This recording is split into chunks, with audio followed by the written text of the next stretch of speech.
नमस्कार प्यारे बच्चों, कैसे हैं आप सब। आशा करता हूँ कि सब अच्छे होंगे। तो चलिए शुरू करते हैं। आज हम करेंगे वर्कशीट नंबर 7। ये हमारी मैथमेटिक्स की वर्कशीट होने वाली है 9 अप्रैल 2021 की। इधर बच्चे अपनी क्लास का सेक्शन, यहाँ पर अपना नाम और यहाँ पर अपने टीचर का नाम लिखेंगे।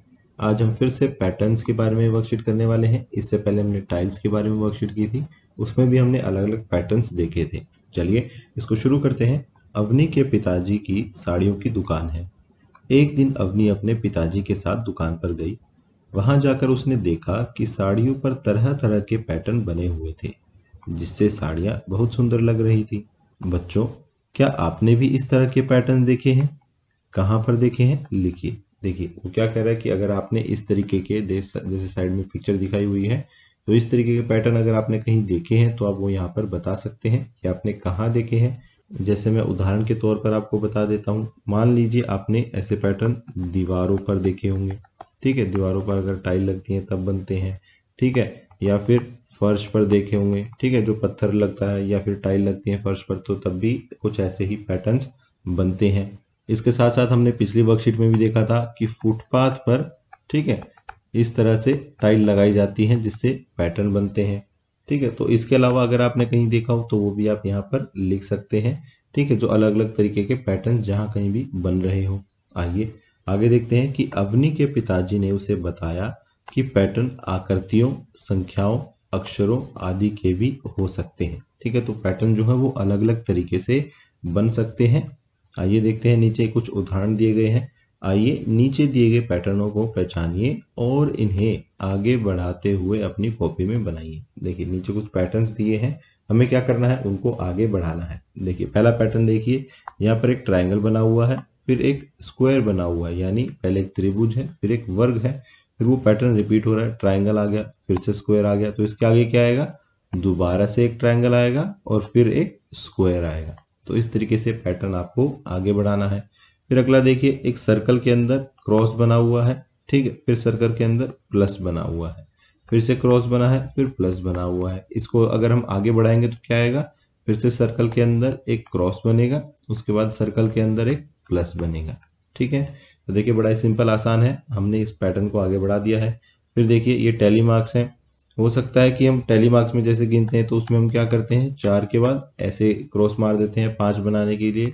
लेकिन यहाँ पर हम ऐसा नहीं करेंगे, क्योंकि ये जो पैटर्न चल रहा है इसमें इसने कहीं पर भी नहीं बताया है कि इसको हमें टैली मार्क्स की तरह इस्तेमाल करना है। सीधा सीधा पैटर्न यहाँ पर क्या है, एक डंडा है, उसके बाद 2 है, फिर 3 है, फिर 4 है, तो यहाँ पर हम 5 डंडे लगाएंगे।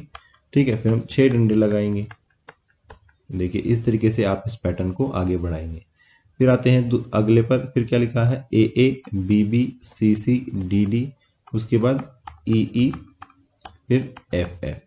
ठीक है, तो देखिए यहाँ पर हम देख सकते हैं कि जो पैटर्न है वो किसी भी तरीके के हो सकते हैं, जरूरी नहीं है कि वो हमेशा कोई शेप यानी आकृति ही हो। यहाँ पर देखिए अल्फाबेट्स भी आ सकते हैं, नंबर भी आ सकते हैं, कोई दूसरी तरह की शेप्स भी आ सकती हैं। तो पैटर्न जो है वो किसी भी तरीके से बन सकते हैं। अगला पैटर्न देखते हैं, 1 2 2, 3 3 3, 4 4 4 4, फिर 5 5 5 5 5, और फिर 6 6 6 6 6 6। देखिए यहाँ पर क्या हो रहा है कि 1 2 3 4 5 6 ऐसे तो नंबर बढ़ रहे हैं, और उसके साथ साथ एक में एक ही बार लिखा है, 2 में 2 बार 2 लिखा है, 3 में 3 बार 3 लिखा है, 4 में 4 बार 4 लिखा है, फिर 5 में हमने 5 बार 5 लिखा, फिर 6 में हमने 6 बार 6 लिखा। तो इस तरीके से बड़ा ही इंटरेस्टिंग ये पैटर्न था हमारा। फिर आगे देखते हैं, 10 20 30 40, इसके आगे क्या आएगा, 50 और फिर 60। ठीक है, तो इस तरीके से बहुत सारे पैटर्न हमने यहाँ पर देखे और उनको आगे बढ़ाया भी। चलिए फिर देखते हैं आगे क्या करना है, कि नीचे दी गई आकृतियों की मदद से एक पैटर्न बनाइए। देखिए यहाँ पर हमें 2 पैटर्न बनाने हैं, एक इन आकृतियों से, दूसरा इन आकृतियों से। ठीक है, तो चलिए कुछ भी पैटर्न आप बना सकते हैं, जैसा आपका मन करे वैसा पैटर्न बनाइए। जैसे मान लीजिए एक पैटर्न मैं आपको दिखाता हूँ। एक यहाँ पर ट्राइंगल है, फिर मान लीजिए हमने लिया स्क्वायर, फिर ले लिया सर्कल, और फिर इस पैटर्न को हम रिपीट कर देंगे, ट्राइंगल, स्क्वायर और सर्कल। ये लिखिए कितना सिंपल पैटर्न हमने बना दिया है। इसी तरीके से ये पैटर्न आगे बढ़ता रहेगा, triangle square circle, triangle square circle. ठीक है, चलिए अब दूसरा पैटर्न देखते हैं। यहाँ पर एक ऊपर की तरफ एरो है, फिर एक नीचे की तरफ एरो है, फिर एक एरो ऐसा है जो दोनों तरफ है। ठीक है, अब यहाँ पर हम कुछ अलग करते हैं। ठीक है, हम क्या करते हैं, इन चित्रों को घुमा भी सकते हैं अपने हिसाब से। कैसे, देखिए हमने एक एरो को तो इस तरफ घुमा दिया, ठीक है, फिर दूसरे एरो को हमने इस तरफ घुमा दिया, और फिर एक एरो जो दोनों तरफ है।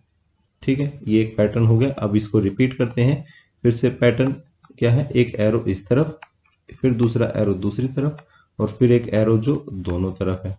ठीक है, तो देखिए हम अपने हिसाब से भी अलग अलग पैटर्न्स बना सकते हैं, जैसा हमें अच्छा लगे वैसा हम कर सकते हैं। आज की क्लास यहीं ख़त्म होती है। अगर आपकी कोई डाउट्स हैं तो आप नीचे कमेंट सेक्शन में पूछ सकते हैं। कल फिर मिलेंगे, कुछ नया सीखेंगे। तब तक के लिए थैंक यू एंड जय हिंद।